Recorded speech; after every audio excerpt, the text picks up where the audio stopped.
Hi ಅಮ್ಮಿ, hello ಎಲ್ಲರಿಗೆ. ಅವಾಗ ಎಗ್ ಬುರ್ಜು ರೊಟ್ಟಿ ತಿನ್ನಲ್ಲ, ಎಗ್ ಬುರ್ಜು ಬಿಸಿ ಉಪ್ಪಿನಕಾಯಿ ರೊಟ್ಟಿ ತಿನ್ನಲ್ಲ.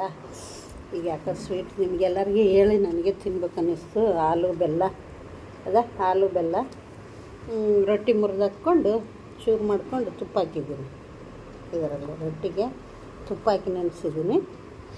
ಈಗ ಹಾಲು ಬೆಲ್ಲ ಕರಗಿದ್ಮೇಲೆ ಹಾಲು ಬೆಲ್ಲ ಕಲಿಸ್ಕೊಂಡು ಹಿಂಗೆ ನೋಡಿ ಕಲಿಸ್ಬಿಟ್ಟು ಬೇಸ್ಮೆಕ್ ಕಲಿಸಿದ್ಮೇಲೆ ತಿಂದರೆ ಇರುತ್ತೆ ನೋಡು ಮಜಾ, ಹೇಳ್ಬಾರ್ದು ಆ ಥರ ಇರುತ್ತೆ.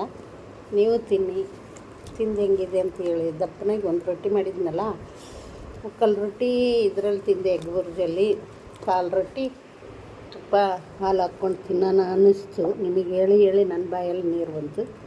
ಅದಕ್ಕೆ ನನಗೆ ತಿನ್ನೋಕೆ ಇಷ್ಟ ಆಯಿತು. ಬೆಲ್ಲ ಹಾಲು ತುಪ್ಪ ಅಂದರೆ ಇದು ಜೋಳದ ರೊಟ್ಟಿಗೆ ಚೆನ್ನಾಗಿರಲ್ಲ, ಸಜ್ಜೆ ರೊಟ್ಟಿಗೆ ಚೆನ್ನಾಗಿರುತ್ತೆ.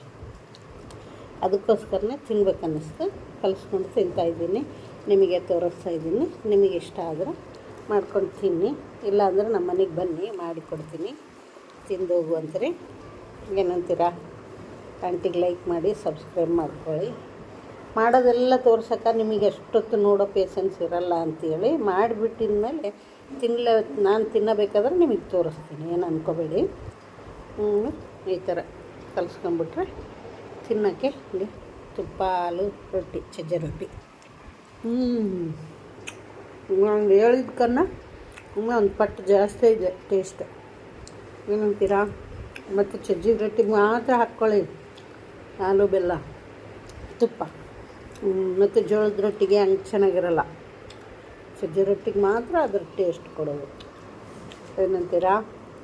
ತಿನ್ನಿ, ಸಬ್ಸ್ಕ್ರೈಬ್ ಮಾಡ್ಕೊಳ್ಳಿ, ಲೈಕ್ ಮಾಡಿ, ಆಂಟಿನ ಮರಿಬೇಡಿ.